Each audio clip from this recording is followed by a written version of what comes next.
Olá pessoas, esse é o canal do Nebula, meu nome é Clarice e hoje a gente vai falar sobre Love, Death and Robots, ou melhor, do potencial perdido que a série tem.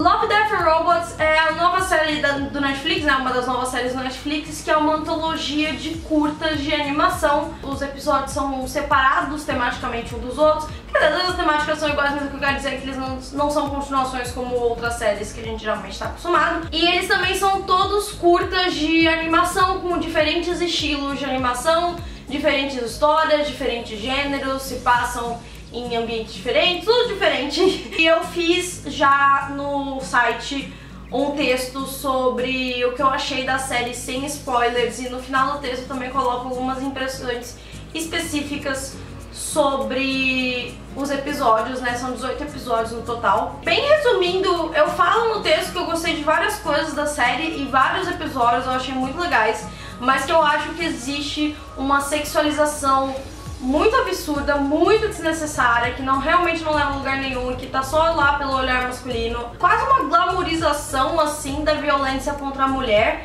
que é bem desnecessário, considerando que é uma série que é muito gráfica, em certos momentos vai ficar ainda mais desnecessário. E eu vi algumas pessoas falando que, tipo, que era bobagem reclamar disso, não necessariamente comigo, tá, que elas falaram, mas tipo, que era bobagem, ou que o problema dessas coisas era só que era clichê e não que, né, sexualização da mulher é um problema em si e que não tem nenhum problema. Então eu já tratei disso um pouquinho no texto, mas eu queria me aprofundar mais porque eu realmente queria debater algumas coisas com spoilers. Então eu já aviso que vai ter spoilers de alguns curtas aqui, então eu vou colocar na tela quais curtas que eu vou falar.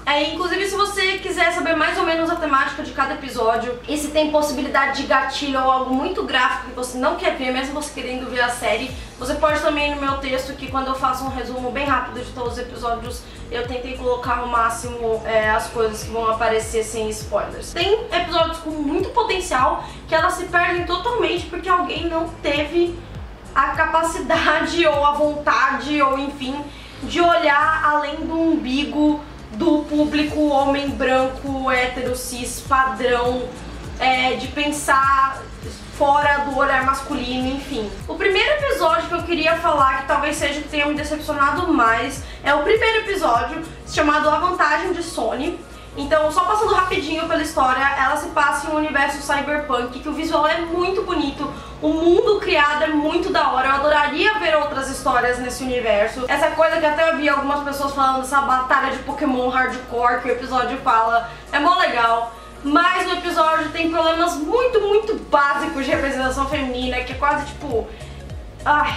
A história de Sony é a história dessa personagem chamada Sony, que ela luta nesse ringue, que basicamente os lutadores, eles transportam a consciência deles pra dentro de monstros. Tudo bom, gato? Quando eles fazem isso, os monstros lutam entre si, então quando eles perdem a consciência deles, volta pro corpo e beleza, tá tudo bem. Um cara muito rico quer comprar a vitória da Sony, porque ela tem ganhado todas as últimas partidas, e o time da Sony fala, não, nem ferrando, ela não vai vender a vitória. E aí eles falam que parte acha tão importante lutar e vencer porque ela foi estuprada por um grupo de homens Katara. E essa era meio a forma que ela tinha de lidar e extravasar com as questões dela. Ainda no momento do episódio, a esposa do cara rico que tenta comprar a vitória dela começa a trocar uma ideia com a Sony, e aí rola um diálogo entre as duas, e aí tem um papo sobre que a Sony meio que tenta falar que o estupro não define ela e que ela é mais do que isso e não sei o que. E aí eu falei, bom, estamos chegando em algum lugar, alguma coisa está acontecendo, certo? Só que não. Basicamente o que acontece é que esse cara rico e a esposa dele estão armando pra matar a Sony, né, e se vingar dela. E aí depois você descobre que quando eles matam ela, na verdade eles só mataram o corpo humano dela, porque ao contrário dos outros lutadores, a consciência real dela estava no monstro. E a parte humana era só pra onde a consciência ia de vez em quando. Era tipo, literalmente o contrário dos outros competidores. E é por isso que ela tinha uma vantagem, porque toda vez que ela lutava pela vida dela. Porque quando o estupro aconteceu, o corpo dela ficou tão destruído que não dava mais pra salvar. Então os amigos dela pegaram a consciência dela e transportaram pro monstro, pra que ela continuasse viva. Na luta que você vê da Sony, você percebe que há uma diferença em como ela tá lidando com a luta e a consciência dela em outro lugar, e como o outro competidor tá lidando. Eu até notei isso antes de saber a virada que era. Então é um roteiro que ele tem boas ideias e ele sabe marcar uns pontos pra quando virar, quando ele te revelar essa questão dela ser um monstro, na verdade, você fica, pode crer, né? O problema é que isso é muito mal feito. O episódio está falando sobre estupro e como uma situação traumática dessas muda a pessoa. E assim, você não trata um assunto desses de uma forma rasa como esse episódio tratou. E se você não consegue fazer isso de uma forma respeitosa em 16, 17 minutos, que é o tempo do episódio, você não faz. Tipo, é uma questão de bom senso. Então por isso que eu falo que é muito aquela impressão que vários caras dentro do padrão sentaram e falaram: como vamos fazer uma personagem feminina forte? Eles só conseguiram pensar nisso. Essa ideia da mulher que fica B10 e chuta todo mundo e bate todo mundo e procura vingança depois que passou por um estupro, né? O estupro sendo o causador desse arco de personagem. E é complicado falar disso, porque é um assunto que é muito fácil você cair num clichê, mas não só num clichê, numa coisa desrespeitosa e mal feita e até gatilho, sabe, pra quem tá assistindo. E por mais que a Sony diga textualmente, a mensagem seja que ela não é definida pelo estupro, o episódio em si, não só o visual, mas narrativamente, a mensagem é outra, sabe? A mensagem textual e do resto narrativa são contrárias e não bate. Isso é um problema básico de roteiro também. Porque o episódio mostra que, na verdade, sim, esse acontecimento definiu a vida dela, porque fez ela virar um monstro, né? A mente dela foi pro monstro e que fez também ela mudar de vida em questão todas as batalhas aí que ela tá lutando dentro da arena, porque ela ficou muito melhor que todo mundo por causa dessa vantagem que ela tem, que é o nome do episódio. E aí é outro também, porque você tá passando uma mensagem de que mulheres que passam por isso, elas só conseguem superar se elas virarem monstros. É toda uma mensagem muito errada, que não é só, o problema não é só ser clichê, o problema é que ela é muito preconceituosa e é muito...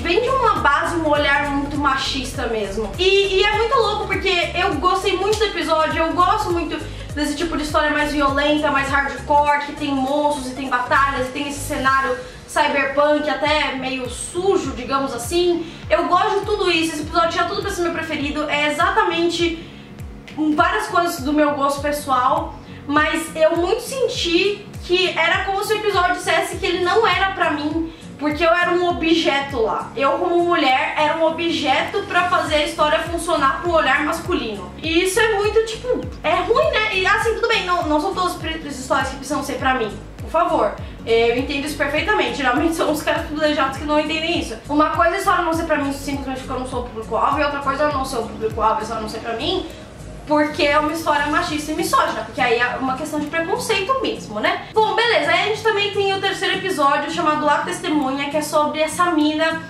que ela vê um cara assassinando alguém no prédio da frente, ela sai correndo pra não ser pega por ele, aí beleza, ela segue a vida dela, depois o cara encontra ela de novo e quando ele persegue ela e chega no outro prédio, eles lutam entre si, a mina acaba matando o cara e quando ela olha pela janela ela vê que o mesmo cara tá vendo a morte dele, então meio que dá a impressão que agora é ela que vai correr atrás dele e aí ele vai matar ela e fica nesse looping. Esse tipo de looping, eu não sei se era exatamente um looping no tempo que o episódio estava falando, ou talvez ele quisesse falar sobre o ciclo da violência, não sei. É um assunto que esses loopings eu gosto, eu acho bem interessantes e eu gosto do episódio inteiro, na verdade, né? O que me incomoda nele não é nem tanto que a mulher morre no final, no começo, e até dá pra perceber bem rápido que é ela que a moça que testemunhou é a moça que morreu, né? O episódio é bacana, o problema é que metade dele a mulher está pelada, sem precisar. Então primeiro que ela trabalha no que parece ser um strip club e ela fica pelada assim, muito pelada, tipo, dá pra ver literalmente os peitos, a vagina, tudo da personagem. Quando ela vê que o cara tá lá, ela só põe um casaquinho que nem fecha e sai correndo pela cidade.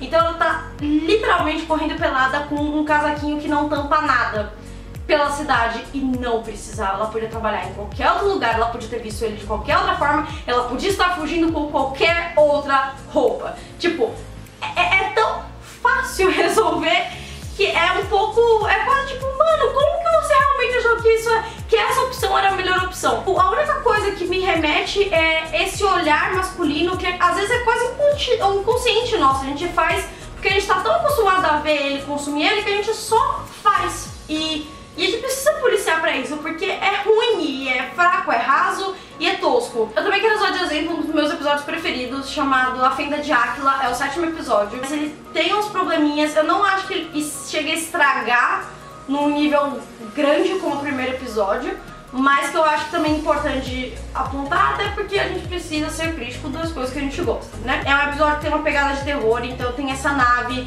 que vai fazer aquelas viagens, sabe, que dura muito tempo, então eles entram naquelas câmeras com água e tal, pra não envelhecerem. E aí quando eles chegam no destino, o capitão descobre que na verdade eles foram parar num lugar muito mais longe do que eles pensavam, tanto que a vida na Terra já andou muito mais tempo, assim, e ela meio que não existe da forma que eles conheceram. Tipo, se você assistiu Interestelar, é mais ou menos essa relação de tempo. Isso faz com que eles meio que fiquem presos naquele lugar, né, do espaço. E aí esse cara encontra essa outra moça, que eles já tiveram um caso e que também ficou presa lá, e ela tá ajudando ele a se adaptar e ver o que eles fazem com o resto da equipe quando eles tiverem capacidade de acordar, porque eles estão...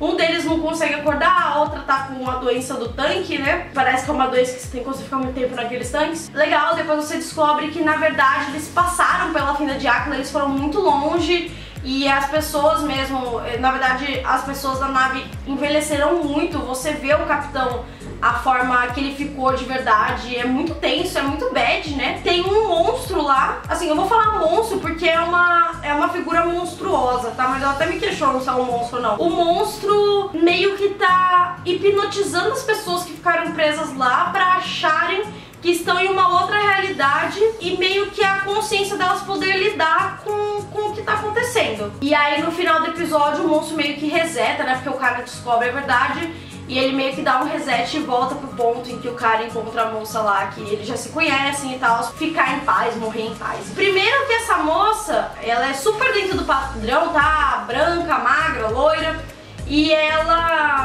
eles fazem sexo e tal, e tem uma parte que ela tá explicando pra eles de mais ou menos o que tá acontecendo, que ela tá seminua, né? Tipo, não podia ser em nenhum outro momento com nenhuma outra roupa essa explicação. É uma nudez que não precisa, que tá lá meio que pra agradar o olhar masculino novamente. Outra coisa que assim, eu até acho que é uma discussão um pouco mais complexa, é que sempre que tem essa imagem da mulher enfeitiçando, tá? Porque eu não sei como o monstro funciona. Numa realidade, pra ele se sentir melhor, mas na verdade vai devorar ele ou não, né? Enfim, é sempre uma figura feminina fazendo isso com uma figura masculina. A gente nunca vê uma mulher passando por isso por um monstro, assim, monstro lido como masculino, sabe? Ou nunca são dois caras, duas minas, assim, tipo, é sempre essa configuração bem padrão. Aí a gente tem o episódio 8, chamado Boa Caçada, que é basicamente sobre esse mundo mágico que a tecnologia faz com que as criaturas mágicas comecem a perder o poder e dê espaço pra tecnologia, o que eu particularmente acho um tema mó legal. Que nem a vantagem de Sony, o ambiente é muito legal, os personagens, o design deles é muito bacana, mas primeiro, tem umas criaturas mágicas, meio raposas lá, que elas meio que seduzem homens, novamente mulheres seduzindo homens, sendo monstros, enfim. E essas figuras de raposa, gato, enfim, elas têm peitos. Esse grande clichê de toda figura feminina tem que ser representada com peito, sabe? Tipo, é que nem quando você vai fazer raças alienígenas e aí tem uma alienígena que é mulher, mas aí ela tem peito, mas ela não é alienígena, então, né, sabe? Inclusive amo o Mass Effect, mas eles gostam de fazer isso, né? E aí tem essa personagem, se eu não me engano o nome dela é Yang. A história se passa do ponto de vista do cara, do humano que fica amigo dela, né? E ele vai se adaptando a esse mundo que deixa de ser mágico e vira mais meio que um steampunk, né? Ele começa a fazer uns robôs e a moça também tenta se adaptar, só que ela vai pra prostituição. Ela tá, né, se prostituindo pra um cara, ele destrói o corpo dela inteiro, tipo, você vê graficamente ele cortando as pernas dela e ele transforma o corpo dela todo num robô, né? Que tipo, pô, é uma violação absurda, é uma violência, um abuso absurdo isso. E aí a Yang vai pedir ajuda pra esse amigo dela e aí uma das tristezas da Yang é que ela não consegue mais se transformar em raposa. Ela só consegue ficar na forma humana exatamente por essa falta de magia. Então ele faz meio que no corpo dela um robô de raposa pra ela poder se transformar, né, usando a tecnologia, dessa vez não a magia. E aí a Yeon fica feliz e ela vira esse ser que vai defender as mulheres de serem abusadas por homens. E novamente dá pra perceber que existe alguém escrevendo aquele roteiro querendo falar sobre o abuso das mulheres e fazer uma personagem forte a partir disso, mas de uma maneira completamente torta. A história nem é do ponto de vista dela, sabe? Dava pra você fazer isso de outras formas, sem mostrar tanto, sem ser tão gráfico. Tipo, no final, quando a Yeon vai defender a primeira mulher, né, em forma de raposa, você vê os caras, tipo, arrancando a roupa dela, a mulher fica nua, tipo, não precisa. E aí também eu queria trazer o exemplo do último episódio, Guerra Secreta. É um episódio bom até, tipo, ele é interessante, ele tem uma virada no final legal, pá. Mas, enfim, são soldados indo tentando matar o monstro, que eles descobrem que um dos próprios comandantes do exército trouxe esses monstros a partir de um ritual que aparentemente parece ser pra um demônio e que envolvia pegar uma mulher, deixá-la nua e cortá-la na parte do útero, que, tipo, não tem nenhuma outra forma de fazer esse ritual, né? Tipo, ninguém pensou em nenhuma outra forma que esse ritual podia ser feito quando escreveu. E é isso, sabe? Tipo, nem tem personagem mulher direito naquele curto. Eu acho que não tem ponto, né? Mas eles conseguiram colocar uma mulher pra fazer isso. E eu quis trazer esse exemplo de episódio porque tem outros episódios que, tipo, o 10º, Metamorfo, que é um episódio que eu gosto também, o 9º, Lixão, enfim, são episódios que às vezes nem tem personagem feminina direito, mas eles têm espaço pra colocar um pôster de mulher pelada no fundo, uma boneca inflável, sempre dá pra colocar alguma coisa assim. Apesar disso, tem outros episódios com personagens mulheres que são ótimos. O episódio 11, que é a Judinha, que apesar de ele ter violência gráfica, eu acho que é um episódio muito legal, porque não é uma coisa de ser voltada à violência contra a mulher. O episódio número da sorte também, o 13. Então alguns episódios eles acertam e são muito bons. O episódio 2 é muito legal, os 3 robôs, mas tem outros que eles erram muito e é isso, sabe? Se você pesquisa mais, se você se importa mais, se você tá preocupado em fazer uma coisa com mais empatia e fora desse olhar masculino, que não é questão só de ser clichê, de ser misógino, é de ser opressor e é de ser fraco e preconceituoso. Se você se prende às mesmas coisas, você vai trazer mais do mesmo de uma forma ruim e banal e todas as coisas que eu já falei aqui 1 milhão de vezes. Então a série é legal, mas tem poréns que são muito difíceis de ignorar e que diminuem muito o potencial de uma série que podia ser muito melhor. Eu sei que muitas das histórias, que nem A Vantagem de Sony, se não me engano, A Fenda de Áquila, entre outros, são baseados em contos ou não sei se são contos ou romances, mas assim, são baseados em histórias que já, né, da literatura, que já existem. Eu não sei se essas histórias carregam esses mesmos estereótipos, inclusive eu queria ler algumas delas porque eu achei alguns episódios muito legais, mas mesmo que elas carreguem, se adicionaram isso pro curta, ruim, e se elas carregam e mantiveram isso no curta, ruim também, porque você podia ter só cortado ou mostrado de outra forma, porque é uma adaptação, não é uma cópia fiel. A gente já falou aqui no canal e no site que a adaptação não precisa ser igualzinho 1 milhão de vezes. E você pode trazer o tema e tirar problemas do que existia na obra original. Basta, tipo, ter esse cuidado. É isso, esse é o vídeo. Eu espero que vocês tenham gostado. Eu esqueci de falar no começo, porque eu sempre esqueço. Mas curte o vídeo, se inscreve no canal, por favor. Segue o Nebula em todas as redes sociais, Nebula com 2 L's, _co. E eu espero que vocês tenham gostado. Se vocês querem que eu faça mais análises dessas, talvez de Love, Death and Robots, ou de outra série, ou de outra obra, ou enfim, qualquer outra sugestão que você tenha nesse seu coraçãozinho, escreve aí nos comentários. É isso aí, a gente se vê no próximo vídeo.